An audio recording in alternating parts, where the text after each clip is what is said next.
and welcome to my channel Complemental Economics. And today's topic is oligopoly. So this is also one of the imperfect competition, one of the different market structure. In the imperfect competition, the previous videos which I am done with. So I am done with monopoly competition, I am done with monopolistic competition in my previous video. And the last video of this chapter and microeconomics, that is oligopoly. This oligopoly, what is the meaning of oligopoly? The oligo and poly, so actually this word is derived from Greek language. Maximum economics words were derived from Greek languages. So oligo means few and poly means sell. That means very few people are going to sell. A few people are going to sell in the market. That kind of a competition is called oligopoly. So poly is always a seller. And let's go with the features. So actually this one of the question, it is for this particular question, it is for 4 mark. In the last videos, last PDF, it was for 6 mark. Right now this is for only 4 mark is there. So this couple of points which I have given, that's more than enough if you are going to explain it with the correct content. The first feature which talks about few large sellers. We have very few sellers. That too, the all sellers are very large when it comes to size. The firm size is really very big. So that's why we call it as few large sellers. The industries, the firm size, it's really very big. Only couple of people are there to produce this particular good, but all the firms are very large when it comes to size. So that's why we call it few large sellers.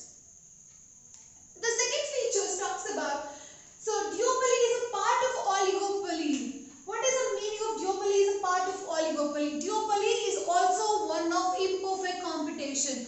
Monopoly where you have a single seller, and duopoly you will be having 2 sellers. So in any competition, if you have only 2 sellers, 2 competitors, that kind of a market structure will be called as duopoly. And duopoly is part of oligopoly. At the same time, it is one of the imperfect competition. And the next feature talks about homogeneous or differentiated product. That means in oligopoly or duopoly, they can go with both the kind of goods. If they want, they can go with homogeneous, exactly same ditto kind of goods. Otherwise, they can go with differentiated products also. So what is differentiated products? To know about it, you have to see my previous video. So again, I don't want to waste explaining it. In monopolistic competition, before this I am done with this monopolistic competition features. Exact previous video you can watch to know what is differentiated product. So homogeneous means exactly same. Differentiated means it is different from a good, quality wise, quantity wise, some kind of it is having some differentiation.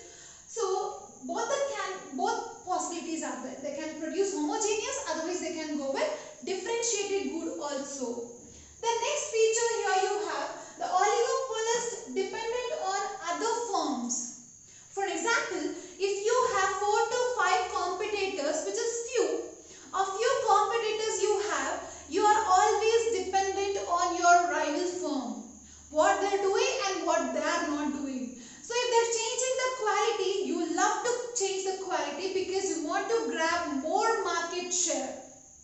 If they are changing the price, definitely automatically with the next minute you want to change the price. So for anything, it can be for the material, packing style, for any other reason, you are totally dependent on the rival firm, what they are doing. So definitely that's the reason why this feature says the oligopoly is dependent on other firms who are competitors there. So who are rivals. So other competitors are definitely my rivals. So I really want to know what they are doing. Only few people are there. So in that you want to grab more market share. So definitely you are very conscious what others are doing. If your rivals are changing a packaging, any kind of a quality or quantity, so in the next minute you have to update yourself. If you are not updating yourself with the technology, kind of materials they are using, inputs what they are using, if you are not changing, so definitely grabbing the market share, it will be really at risk. So for that reason, only a few people are there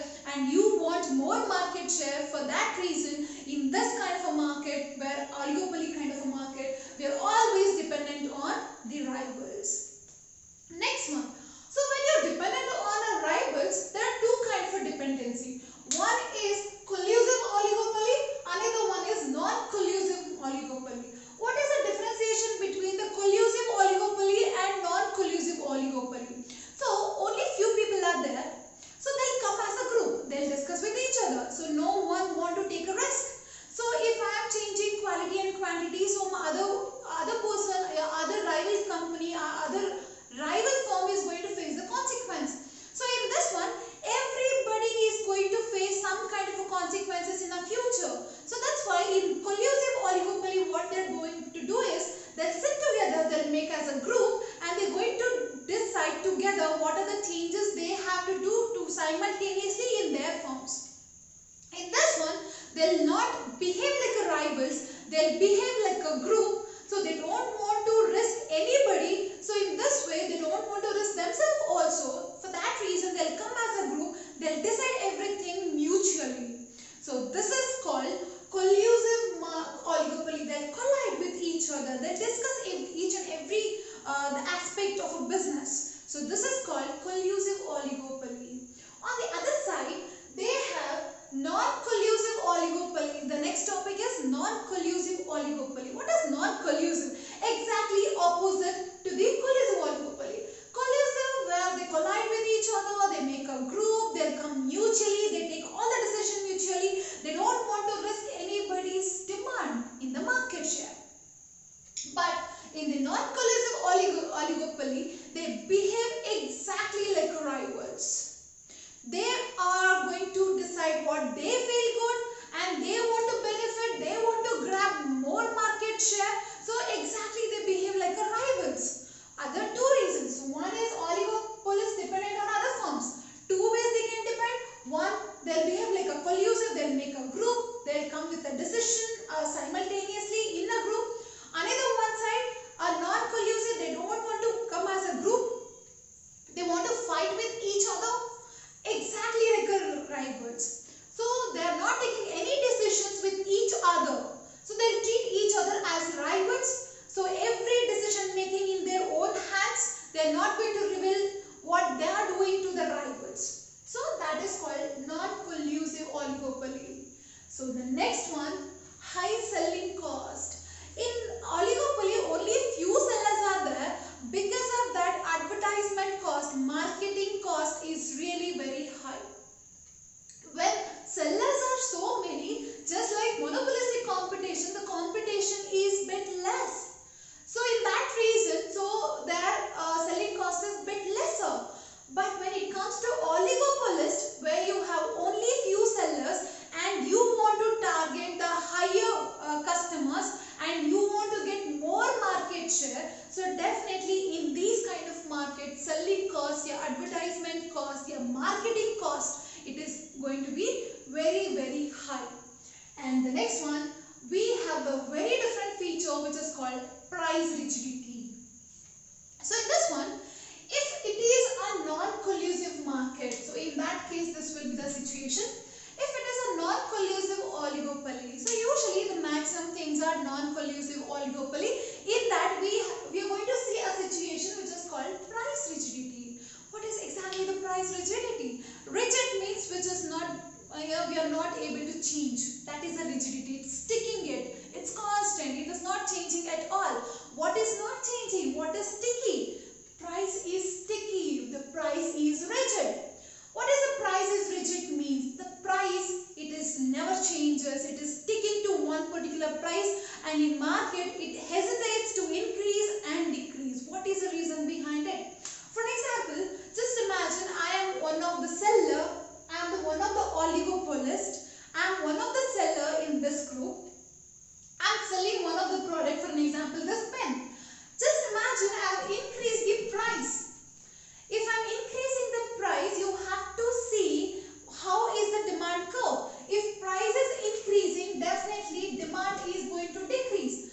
Already only few sellers are there in the market.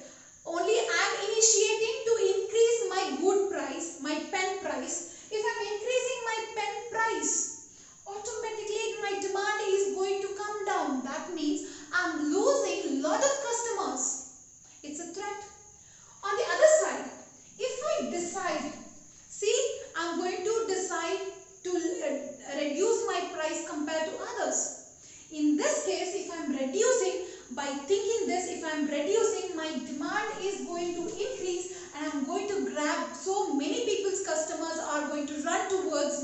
and my sales are going to increase, again it is a wrong thing. What's going to happen here?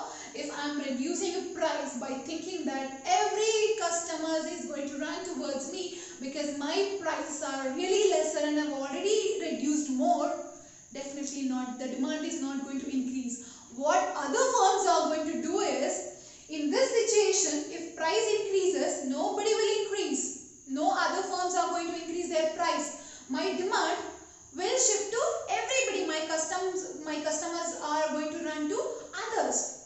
On the other situation, if I am reducing the price, all other firms, all other my rivals, my competitors, other sellers are going to reduce the price. So I am not benefited either, nor here, neither here. Both the sides I am not going to be benefited. If I am increasing price, nobody will increase. I will lose my customers. I am going to lose my demand. If I reduce the price by thinking that my sales will be maximized, other my co-competitors, otherwise my rivals also going to reduce. Again, I am not going to increase my sales or demand. So both are not good. Both the way I am not benefited. If I am increasing, I am losing the customers. If I am reducing, all the people are going to reduce. So because of this, the first person who initiates to change the price, so he will be at risk. Because of that, nobody want to change the price. The price rigidity will be there. Nobody want to take the risk here. If anybody is going to initiate, he is the first one who is going to lose the share of market. At the same time, he is going to lose money also. He is going to lose his profit. So no one want to take this risk. Because of that, so every price in the market who are in the oligopoly, all the competitors, they stick on to the same price. That's called sticky prices, otherwise price rigidity. The price at any cost is not going to change. And the last one, they are the price makers. So definitely it is homogeneous. If they're going to produce differentiated goods, definitely the quality, materials, what they have used, it is very much different. By trademark, by any kind of brands, packaging, it is really different.